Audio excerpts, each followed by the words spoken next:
Stage पे India गठबंधन के वरिष्ठ नेता खारगे जी, सोनिया जी, शरद पवार जी, भगवंत मान जी, चंपा सोरेन जी, अखिलेश यादव जी, तेजस्वी यादव जी, सीताराम येचुरी जी, फारूक अब्दुल्ला जी, डी राजा जी, भट्टाचार्य जी, महबूबा मुफ्ती जी, डेरेक ओब्रायन जी, कल्पना सोरेन जी, त्रिची सिल्वा जी, सुनीता केजरीवाल जी, देवराजा जी, तिरुतोल जी, खुरुम अनिस उमर जी, और स्टेज से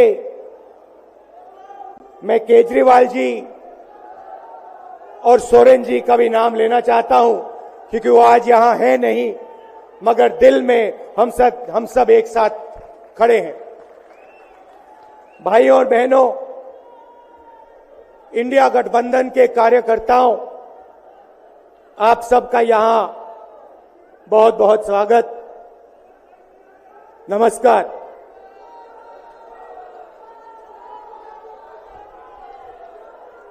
आजकल आईपीएल के मैच चल रहे हैं, देखते हो आप लोग। मैच फिक्सिंग शब्द सुना है आपने? सुना है? जब बेईमानी से एम्पायर पर दबाव डालकर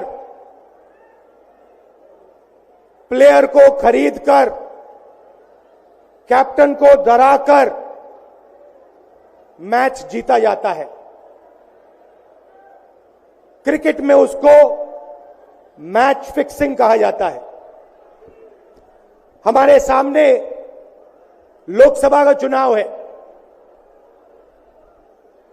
अंपायर किसने चुने? नरेंद्र मोदी ने।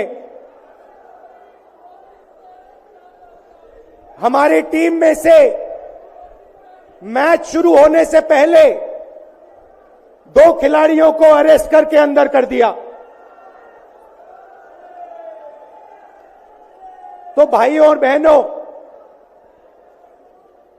ये जो चुनाव हो रहा है, नरेंद्र मोदी जी इस चुनाव में मैच फिक्सिंग करने की कोशिश कर रहे हैं। ये जो उनका 400 सीट का नारा है, ये बिना ईवीएम के,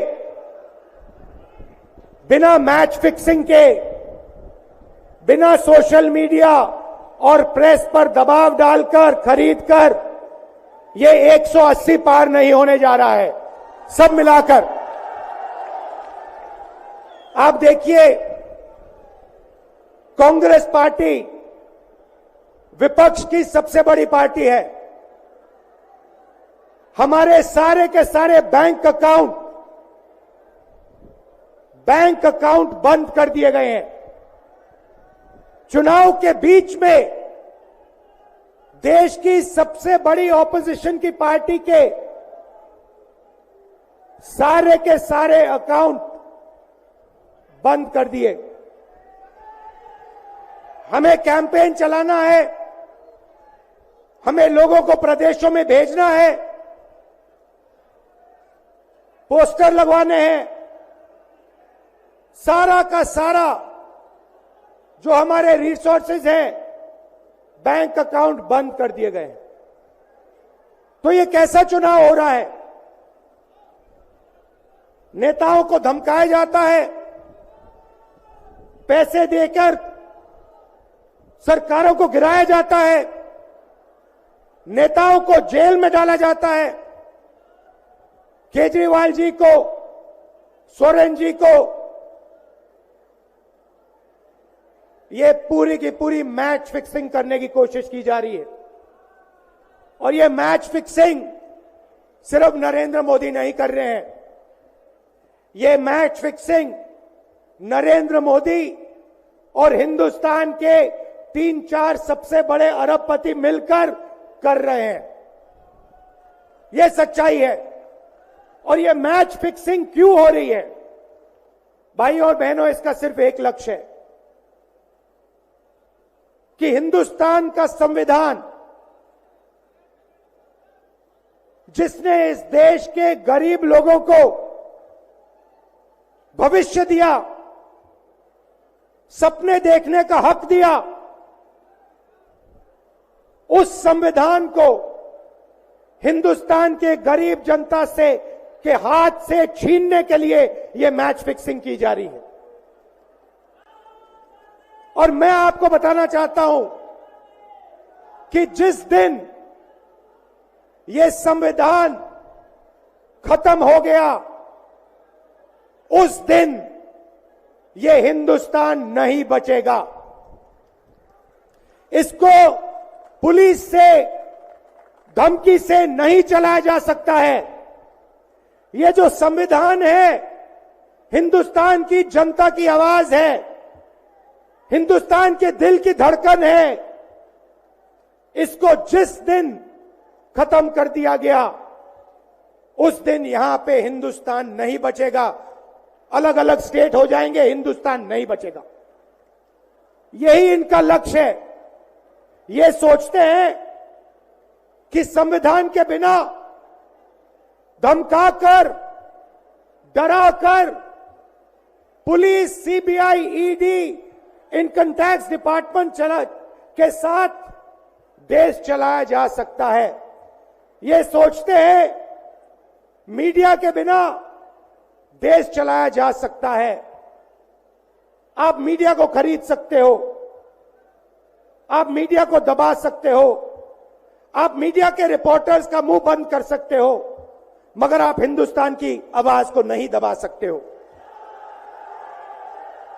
इस आवाज को कोई नहीं दबा सकता। दुनिया में कोई ताकत नहीं है जो इस आवाज को दबा सकती है। भाइयों और बहनों, बीजेपी के एमपी ने कहा कि जैसे ही हम चुनाव जीतेंगे, मैच फिक्स करके 400 सीटें जीतेंगे, वैसे ही हम संविधान को बदल देंगे, संविधान को रद्द कर देंगे। ये ऐसे ही नहीं बोला गया। ये टेस्ट करने के लिए, आइडिया टेस्ट करने के लिए बीजेपी के एमपी ने बोला है। ये लड़ाई संविधान को बचाने की लड़ाई है। जैसे अखिलेश जी ने कहा, संविधान चला जाएगा, गरीबों के हक चले जाएंगे, आरक्षण चला जाएगा, और जो आपका धन है, गरीबों का धन है, किसानों का धन है, मजदूरों का धन है, वो 5-6 लोगों के हाथ में चला जाएगा। नोटबंदी की, जीएसटी लागू किया। मुझे बताइए, जीएसटी से, नोटबंदी से किस गरीब व्यक्ति को फायदा हुआ? किस छोटे दुकानदार को फायदा हुआ? किस किसान को फायदा हुआ? किस बेरोजगार युवा को फायदा हुआ? किसी को नहीं। 40 साल से सबसे ज्यादा बेरोजगारी हिंदुस्तान में आज है। 1% लोगों के पास हिंदुस्तान का पूरा धन, 22 लोग हैं। जितना धन उतने उनके हाथ में है, उतना ही धन 70 करोड़ लोगों के हाथ में है। ये संविधान को क्यों मिटाना चाहते हैं? क्योंकि आपका धन जो है आपसे छीनना चाहते हैं। मैंने जाति जनगणना की बात की, किसानों के एमएसपी की बात की, युवाओं को रोजगार देने की बात की। यही देश के सामने सबसे बड़े मुद्दे हैं। मगर एक बात याद रखिए, अगर आप लोगों ने पूरे दम से वोट नहीं दिया तो इनकी मैच फिक्सिंग कामयाब हो जाएगी। यह आप भूलिए मत। और जिस दिन मैच फिक्सिंग कामयाब हो गई, उस दिन आपका संविधान, हमारा संविधान खत्म हो जाएगा।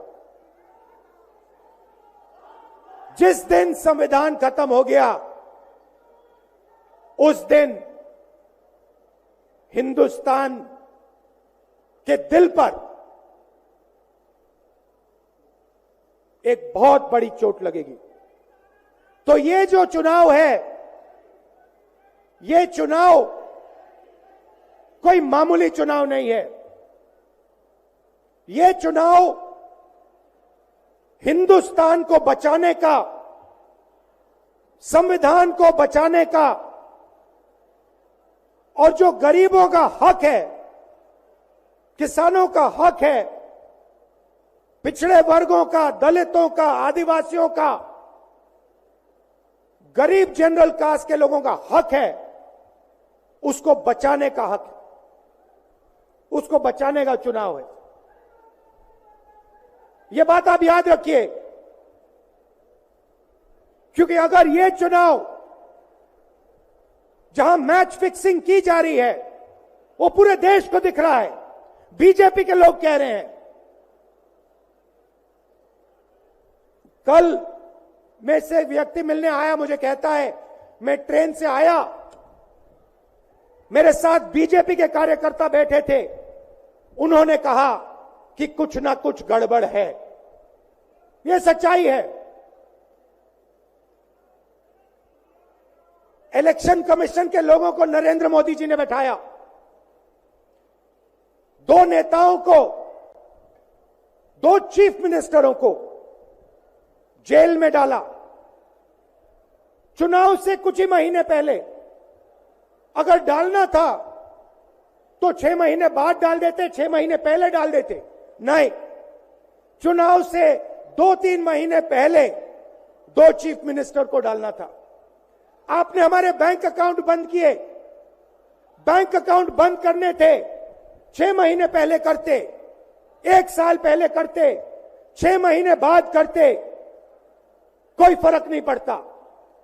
आप चाहते हो कि विपक्ष चुनाव ना लड़ पाए, और इसीलिए आपने कांग्रेस पार्टी के बैंक अकाउंट रद्द किए, आपने इलेक्शन कमीशन में अपने लोग बैठाए, आप जुडिशरी पे दबाव डाल रहे हो, क्योंकि आप चाहते हो कि मैच फिक्स हो, संविधान रद्द किया जाए और आप सत्ता में रहो। मगर भाई और बहनों, मैं सच बोलता हूं, और मेरी बात आप अच्छी तरह सुन लो। अगर हिंदुस्तान में मैच फिक्सिंग का चुनाव बीजेपी जीते और उसके बाद संविधान को उन्होंने बदला, तो इस पूरे देश में आग लगने जा रही है। जो मैंने कहा याद रखो, ये देश नहीं बचेगा। ये चुनाव